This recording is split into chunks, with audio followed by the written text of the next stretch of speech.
안녕하십니까. 인도 현지에서 여러분에게 성경을 읽어드리고 있는 백환승 목사입니다. 잘 지내셨습니까? 저희도 잘 지내고 있습니다. 네, 인도 요즘 기온 한 36도 이렇게 됩니다. 최고 기온, 낮 최고 기온 36도, 37도 이 정도 되고요. 인도는 5월, 6월이 피크로 어마어마하게 덥다가, 그땐 인도 사람들 되게 더워하는 계절이죠. 덥다가 이제 6월 말부터 이제 우기가 시작되면서 열기가 식혀지고요. 그리고 그 비가 잦아들면서 뭐라고 해야 될까요? 한 36도 정도 되는 기온이 10월까지 유지되는 게 인도 기온입니다. 적응하려고 열심히 노력하고 있고요. 네, 잘 지내고 있습니다. 네, 신문을 보기 시작했습니다. The Time of India. 이게 한 달 구독료가 3,000원이에요. 네, 150루피. 그래서 주일에도 오고요. 일주일에, 네, 그러니까 한 부당 5루피니까 100원 정도 됩니다. 아마 그렇기 때문에 광고가 많고요. 전면, 일면 탑이라고 하죠. 일면 탑에 광고가 이렇게 쭉 다 실린. 오늘도 이제 제가 보여드렸지만 사실은 일면에는 파라소닉에서, 이렇게. 한국도 뭐 이런 경우 많죠. 그런데 특이하네요. 전면 광고가 실렸어요. 전면 광고. 이런 경우가 많습니다. 그렇죠. 처음에 신문 배달 받는다고 왔는데 아니 이게 무슨 광고지가 왔어? 이렇게 느꼈는데 이제 광고지가 아니라 신문 광고입니다. 네. 아무튼 그렇고요. 인도는 요즘 이제 선거철입니다. 선거철이 한창이고 BR에 투자를 많이 하겠다라는 정치인들의 이제 읍소가 연일 끊이지 않고 신문마다 우리 정당을 호소해달라는 이야기들이 끊이지 않고 있습니다. 인도는 지금 이제 나렌드라 모디가 이끄는 BJP 정당이 이제 주로 집권을 하고 있습니다. 나렌드라 모디의 어떤 경제 대통령의 이미지, 실제적으로 또 성과도 좀 보이는 구자랏에서 3번 연속 주지사, 치프 미니스터였다가 그 지역을 많이 경제 성장을 시켰죠. 거기에 대한 기대가 있고 일 열심히 하는 대통령이라는 이미지를 갖고 있습니다. 다만 이제 BJP 정당 자체가 약간 힌두 보수 정당이에요. 그러니까 힌두교를 되게 중요하게 여기는 정당이라 타 종교나 어떤 이런 부분에 대한 제재가 심해집니다. 그러니까 이게 저희 같은 입장에서는 모디가 안 되면 좋죠. 어떤 면에서. 왜냐면 이제 여러 가지 제재들이 이어지고, 그러니까 예를 들면 한국에서 제 돈을 제가 이렇게 여기다가 인도에다가 이렇게 보내갖고 제 통장, 인도 통장을 만들었으니까 거기로 이제 보내려고 해도 그 출처가 뭐냐, 뭐 이런저런 걸 얘기하는 게 되게 많아요.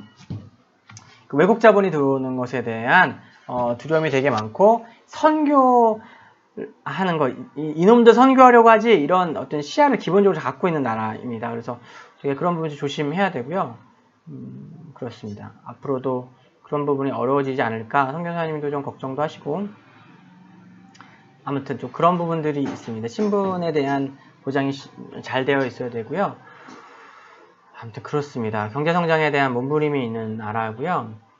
신문을 보니까 BR는 인도 평균 수입의 5분의 1 정도 되는 수입을 하더라고요. 그러니까 수치가 정확히 기억이 나지 않는데 뭐 인도 평균 수입, 1년 평균 수입이 8만 루피다. 그러면 비하르는 2만 루피 정도 됩니다. 2만 루피면 40만원. 네. 극빈층이 많아서 그래. 극빈. 이제, 하여튼, 엄청 부자들은 많은데, 또 엄청나게 가난한 사람들이 기본적으로 너무 많기 때문에, 수입이 되지 않습니다. 그런 인도 중에서도 비하르는 한 인도 평균의 5분의 1 정도 되는 수입을 가지고 있는 곳이다라는 것이 중요한 포인트인 것 같고요. 파트나는 비하르주의 수도이지만 아직도 개발되지 않은 것들이 너무 많고, 그래서 그런 선거철을 맞아서 그런 거에 대한 요구가 많이 있습니다. 그리고 이제 바양으로 선교철을 맞아 저희가 이제 학교를 시작한 낙타섬에도 주민들이 다리를 만들어 달라고 주 정부에 요청을 하고 시위를 하고 있습니다. 그래서 이제 다리만 생겨도 되게 좋을 것 같아요. 요즘은 이제 계속 배를 타고 들어가고 있는데 배값이 계속 오릅니다. 배값이 5루피면 되는, 한 사람당 5루피면 되는데 뭐 요즘은 이제 저희가 팀을 이루어서 들어가면 뭐 3명, 4명 이렇게 들어가면 150루피씩 이렇게 내요. 편도에. 그리고 또 이게 참 어려운 것 같아요. 어떨 때는 막 200루피 달라고. 그러니까 그런 거 실갱이 하는 게 참 어려운 것 같습니다. 우리가 참 좋은 일 하러 가는 건데, 뭐 그 사람들은 알게 뭐야. 그냥 뭐 당장 돈을 받으면 중요한 거라서. 아무튼 배를 타는 것도 쉽지 않고, 또 배싹을 가지고 이게 딱 정해진 가격이 아니라, 뭐 이제 사실 이제 부르는 게 값인 거예요. 그러니까 요즘은 이제 그나마 배도 많지 않아서 이제 부르는 게 값이 좀 되어지는 그런 상황이 있습니다. 그러나 꾸준히 학교 좀 계속 세워가려고 하고 있고요.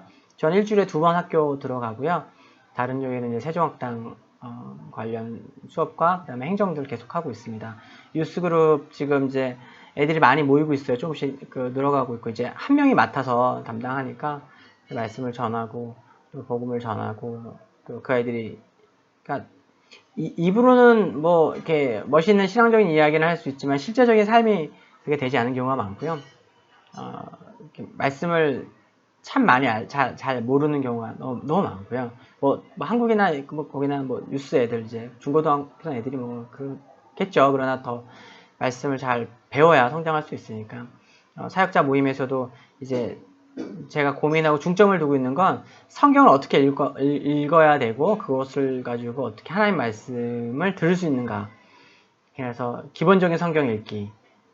약간 자주 말씀드리지만 기본적인 1차적 성경 읽기, 성경의 기본적인 내용이 파악이 되지 않고 성경을 해석하려는 경향, 혹은 성경 자체를 어떤 이제 음독하는 거, 이렇게 소리내서 읽거나 혹은 이걸 내가 한 페이지 읽었다는 것만으로도 그것 자체 어떤 영적인 파워가 있을 거예요. 어떤 약간 좀 매지컬 파워, 어떤 마법적인 어떤 힘이 있을 거라는 그런 생각들이 있는 거예요. 그리스도인이 됐지만 힌두의 어떤 의식들 있잖아요. 그런 것들을 다 하지 않으면 좀 뭔가 찝찝하고 불안해하고 뭐 그런 경향들이 성도들이 많이 있어서 앞으로 갈 길이 참 멀겠구나 하는 생각들을 계속해서 하고 있습니다. 계속해서 기도해 주시고요. 제가 무엇보다 말씀을 좀 깊이 볼 수 있어야 되고요. 사실 이제 뭐 한국에서의 세팅과 다르게 설교를 따로 많이 준비할 시간이 거의 없습니다. 어떤 경우에는 이제 당일날 아침에 막 이렇게 뭐 누가 이제 못한다 그러는 거죠. 설교를 하기로 했는데 그러면 당일날 아침에 갑자기 제가 그쵸 10시 반에 예배인데 뭐 아침 7시 반에 이제 얘기 듣고 그때부터 준비 그나마 또 영어 설교를 해달라고 그러지 막 통역할 사람이 없으니까 한국어 통역할 사람이 없으니까 이제 이런 경우도 생기고요. 그 선교사의 삶이 뭔가 이렇게 레디되어 있는 준비되어 있는 항상 이거 할까요? 지금 할까요? 뭐 이러고 이런 게 있는데 그나마 한국교회에서 한 5년간 이제 훈련 받으면서 말씀 보는 훈련은 되어 있고 이제 그게 되어 있어서 설교 준비하는 준비가 되어 있어서 조금 나은데요. 그래서 기본적으로 계속 성경을 읽고 그 다음에 기본적으로 책을 계속 읽고 이북을 계속 읽고 또 성경을 읽고 또 계속 기도를 하는 그래서 항상 레디 되어 있는 삶이 좀 중요한 것 같습니다. 그런 부분에 스트레스를 받으면 안 되고요. 스트레스를 받을 수밖에 없지만 또 스트레스를 받으면 안 되고 이제 그렇게 살아야 되는 거예요. 지금 설교 갑자기 이런 것도 있고 뭐 이게 상황에 따라서 약속되어 있던 시간이지만 이제 뭐 갑자기 바뀌었다든가 근데 또 인도는 뭐 왔다 갔다 시간도 많이 걸리고 연락이 안 되는 경우도 많고 휴대폰이 있지만 뭐 전화가 실패하는 경우가 되게 많아요. 전화가 안 걸리는 거죠. 한국처럼 조그만 나라여서 이렇게 수신율이 좋아서 어디나 이렇게 되는 게 아니라 어떤 지역은 수신율이 되게 떨어지고 막 이런 것도 있습니다. 그래서 그런 것들을 잘 적응하며 나갈 수 있도록 기도해 주시고요. 무엇보다 말씀을 잘 전할 수 있도록 준비를 별로 못하고도 그래서 늘 준비되어 있을 수 있도록 훈련될 수 있도록 기도해 주십시오. 네. 오늘 말씀은 계속되는 이야기입니다. 7장 요한복음 7장 25절부터 36절인데요. 제가 이제 페이퍼에도 썼지만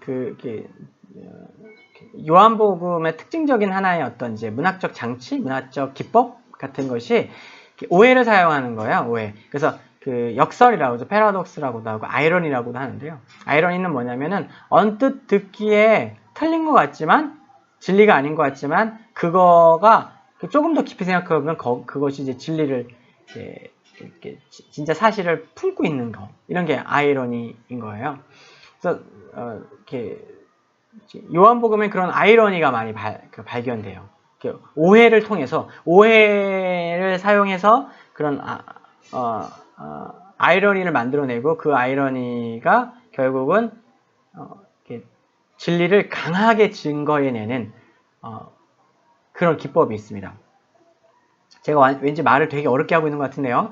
뭐 이런 거예요. 지금 이제 오늘 말씀을 읽어보면 예수님께서 지금 회당에서 설교를 하셨죠. 설교를 하니까 이제 지금 지난주에는 공부 어디서 했어? 대학교 나왔어? 뭐 이런 얘기를 하다가 이제 예수님의 어떤 신성에 대해서, 신성이란데 예수님의 메시아됨에 대해서 이렇게 비판하고 그것을 받아들이지 않으려고 하고 뭐 이런 부대낌 가운데 있었죠. 그러면서 이제 그 그룹 안에도 이제 두 가지의 그룹이 있는 거예요.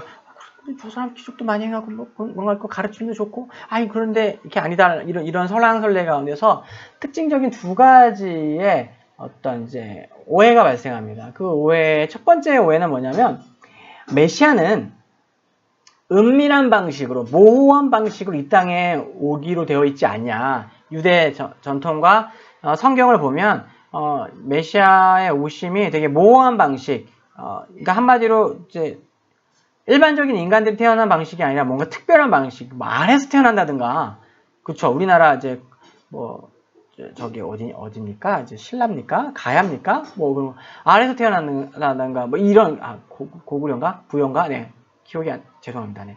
아무튼 뭐 그런 어떤 모호한 방식, 일반적이지 않는 방식으로 그 메시아가 오셔야 되는데.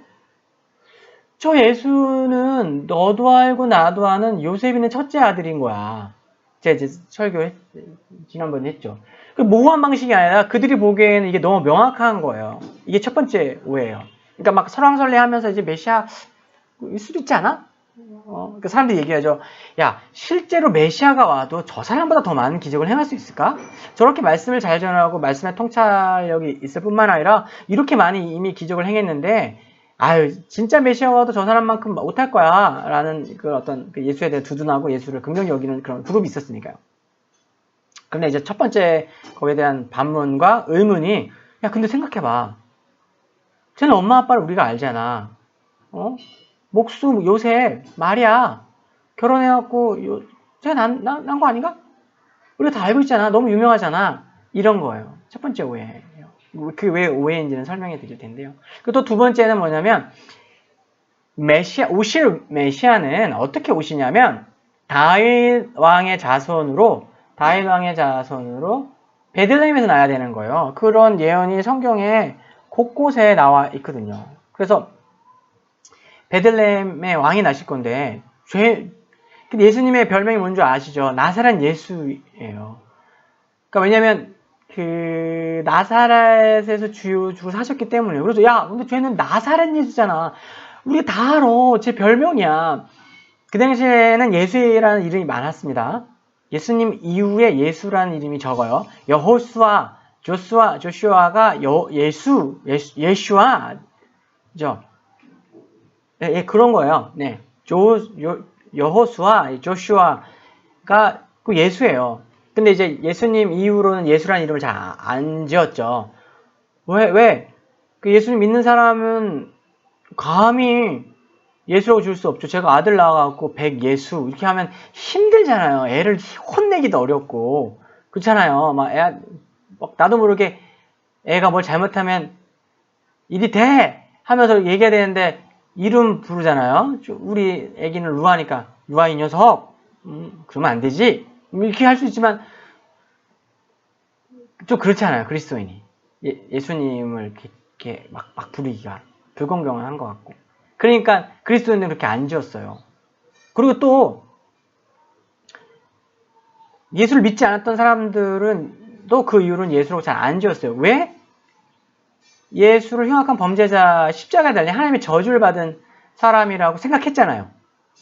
이거 보세요. 우리나라가 지금 이제 광복 70주년을 맞았는데 또 이제 친일청산 이렇게 하면서 이완용 하는데 자식 이름을 완용이라고 짓기 그렇잖아요. 그쵸? 좀 불편해. 완용은 아니야. 특히 성이 이씨는 이완용을 짓기 어려워요. 왠지 친일할 것 같고 왠지 지탄받을 것 같고 그렇잖아요. 그래서 예수님이라고 안 지었어요. 근데 예수님 당시와 이전에는 조슈아, 예슈아는 일반적인 이름이었어요. 되게 많이 쓰는 이름이었죠. 제가 그전에 설명해 드린 적 있죠. 고고학적 발견해갖고 어느 이제 유대 사회는 가족 무덤이니까 가족 무덤 했는데 세상에 엄마 이름이 마리아야. 붙였어. 아빠 이름은 예수야. 그래갖고 막 지금 막 고고학적으로 예수의 무덤이 발견됐고 둘이 결혼한 게 사실이고 막 막달라 마리아랑 결혼했다고 막 얘기인데 그 웃기는 얘기죠. 그 전에 그럴 수 있었던 거예요. 이해되시죠? 무슨 얘기인지. 아무튼 그래서 예수님이 나사렛에서 태어난 건 누구나 다 아는 거예요. 아니 그 사람들이 다 예수님을 나사렛 출신이라고 생각을 했죠. 그러니까 베들레헴 아니잖아. 뭐 요셉의 가문을 위에 올라가면 다윗 왕이 있는지 없는지 알게 모르겠어요. 성경은 그래서 마태복음은 시작하면서 그 예수님의 족보를 밝히면서 그 족보가 다윗의 왕조로부터 된 것을 밝히고 있어요. 왜냐면 예언된 그 메시아가 이분이다라는 것을 이야기해야 되니까 이렇게 실제적으로 그 가문이 요셉 가문이 이제 다윗의 혈통이잖아요. 특징적으로 두 가지 오해가 있는 거예요. 그래서 이것 때문에 저 사람이 메시아면 아니고 이것 때문에 그가 메시아가 아니라는 거예요. 근데 재밌죠. 우리는 알고 있어요. 이게 오해라는 거. 첫 번째 오해. 뭐가 오해예요? 예수님이 잠깐만 첫 번째 오해가 생각이 안 나네요. 첫 번째 오해. 예수님이 모호한 방식으로 태어나지 않았다. 마리아와 요셉의 아들이다. 근데 우리는 알죠. 예수님이 어떻게 잉태됐어요? 성령으로 잉태됐잖아요. 성령으로. 모호한 방식으로 잉태된 거예요. 사람들은 자신들이 예수님의 잉태 방식, 예수님이 이 땅에 오신 방식이 명확했다고 생각해요. 그냥 남녀가 사랑해서 결혼해갖고 잠을 잤으니까 아기가 태어난 거 아니냐. 정자와 난자의 결합을 통해서 된 거 아니냐. 그런데 실제로는 어때요? 우린 다 알고 있어. 마리아는 처녀였고 잉태를 한 거예요. 요셉하고 손도 잡아보지 못했는데 애가 잉태된 거예요. 보라 처녀가 잉태하여 아이들을 낳을 것이니 그 이름을 임마누엘이라 하라 라고 했죠. 그래서 실제로 요셉과 마리아도 예수님이 어떻게 잉태됐는지 잘 몰라. 엄마 아빠도 모르는 거예요. 이게 되게 모호한 방식인 거예요. 그냥 성령으로 잉태됐으니까 겁내지 말고 마리아를 데려와. 사랑하는 딸 마리아야, 너가 성령으로 잉태되었고 되었으니까 너무 놀라지 마 라는 얘기를 들어서 그냥 성령으로 잉태됐나 보다 하는 거지, 그들이 이것이 무엇을 의미하고 어떤 방식으로 되어진지는 모르는 거예요. 그래서 실제로 예수님은 이 땅 가운데 모호한 방식, 하늘로부터 오신 거예요. 하늘로부터 그 메시아가 오신 거예요. 예수님이 오신 거예요. 그래서 오해가 풀리죠. 그 오해가 풀리는 것을 통해서 어떻게 돼요? 그냥 예수님이 모호한 방식으로 성령으로 잉태됐다고 얘기하는 것보다 사람들이 전부 다 엄마 아빠 있어갖고 낳은 거잖아 라고 오해하고 있다가, 근데 사실은 우리가 그게 아니라는 걸 아는 이런 아이러니를 통해서 실제로 어떻게 돼요? 예수님이 모호한 방식으로 오실 메시아가 이렇게 오실 거라고 했던 그 방식대로 모호하게, 우리에게 명확하지 않게, 그러니까 모호하다는 표현이 신비하게 위로부터 임하신 분이라는 것들을 우리가 알 수 있겠죠. 그래서 이 진리가 더 선명하게 드러나잖아요. 예수님께서 신비한 방식으로 이 땅의 어떤 방식과 일반적인 방식이 아닌 특별한 방식으로 태어나셨다는 것이 증명이 돼요. 두 번째 오해. 예수님이 나사렛 출신이다.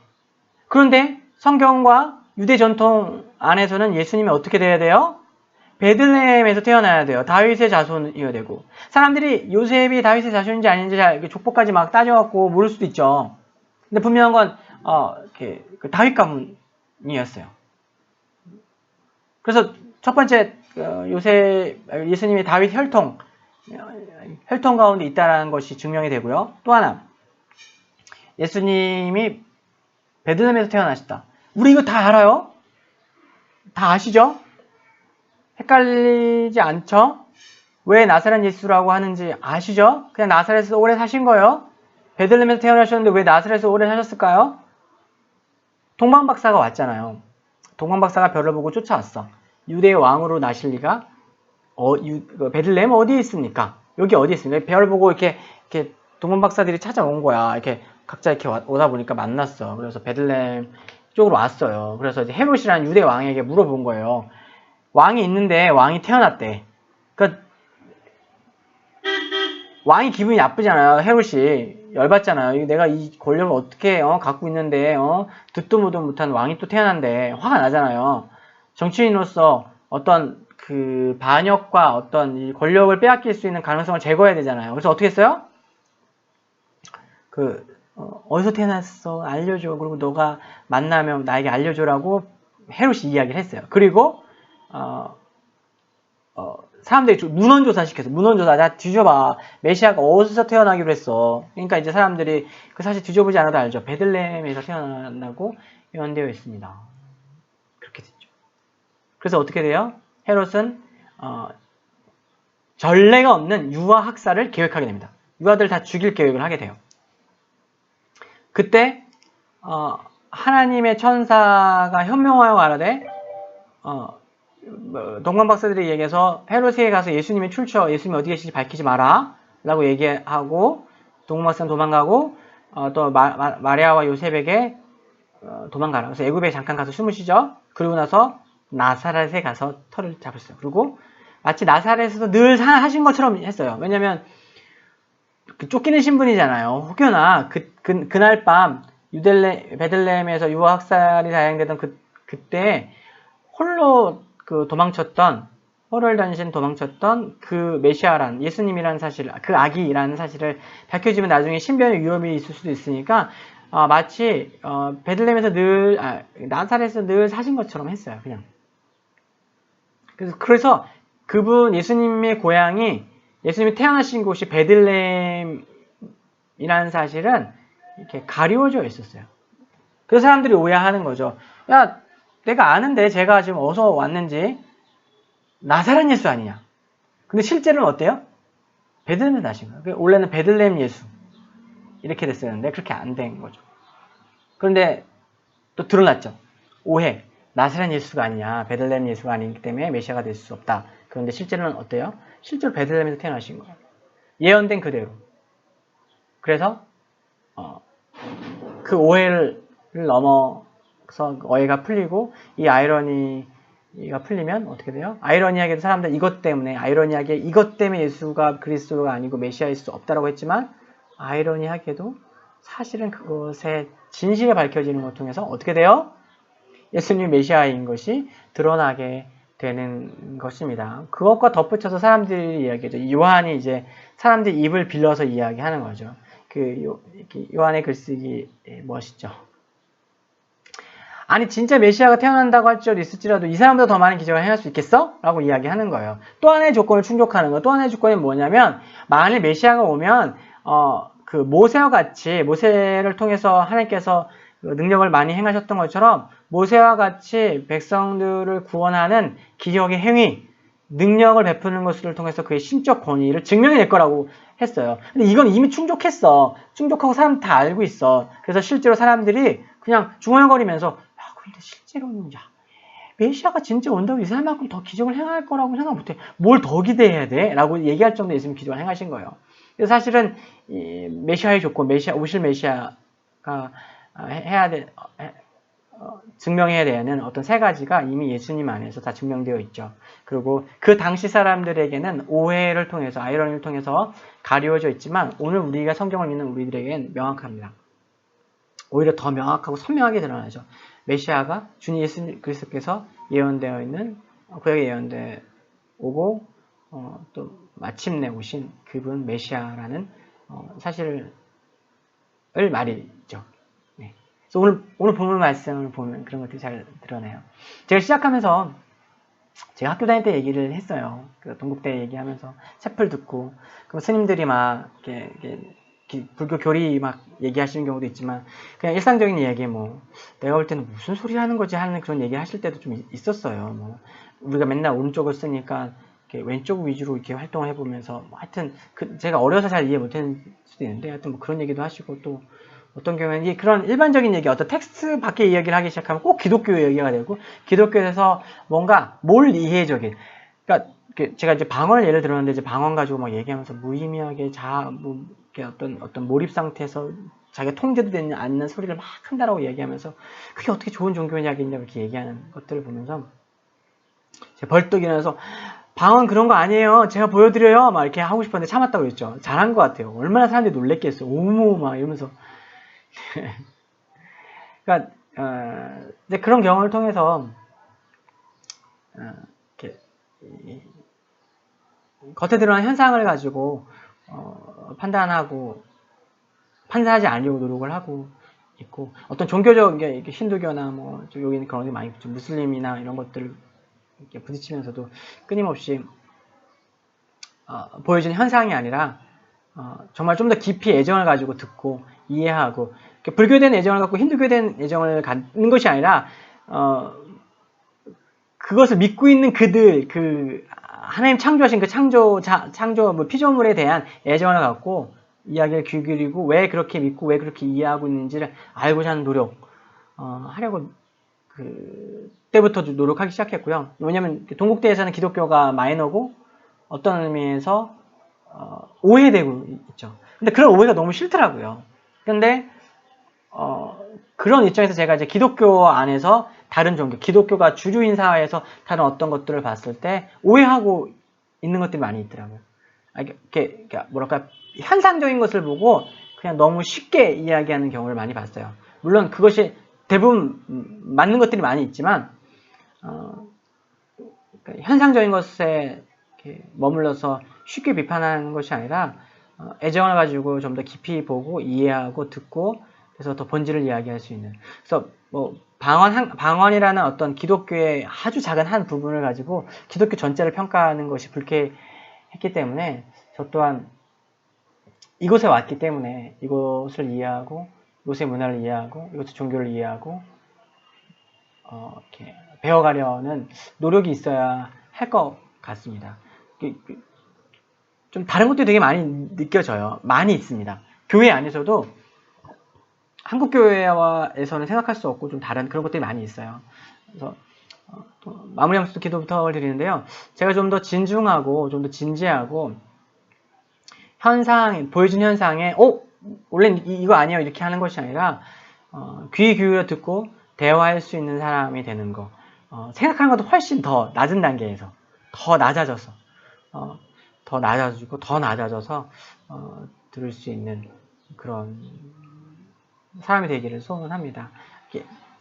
네, 사역을 하다 보면 네, 현지인들과 현지 사역자들 보다는 이렇게 포지션 위치상으로 제가 위에 있게 되거든요. 재정들도 제가 끌어오고 또 그런 거죠. 이게 뭐 그런 위치에 있을 때 제가 잘 어떤 경우에 이해할 필요가 있는데 참 이게 참 상식적으로 참 되지 않는 그런 것들을 좀 많이 부딪힙니다.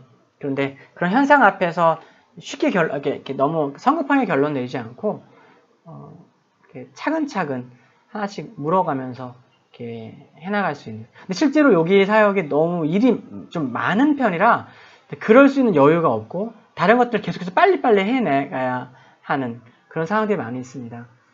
그럼에도 불구하고 제 안에 그런 걸 내공이라고 하나요? 그런 내공들이 쌓여왔으면 좋겠고요. 하나님께서 저에게 지혜를 주시고 그것을 잘 담아낼 수 있는 능력 주시기를 또 소원합니다. 계속해서 기도해 주시고요. 다음 주에도 또 건강한 모습으로 하나님 말씀 같이 나누도록 하겠습니다. 한 주간 승리하십시오.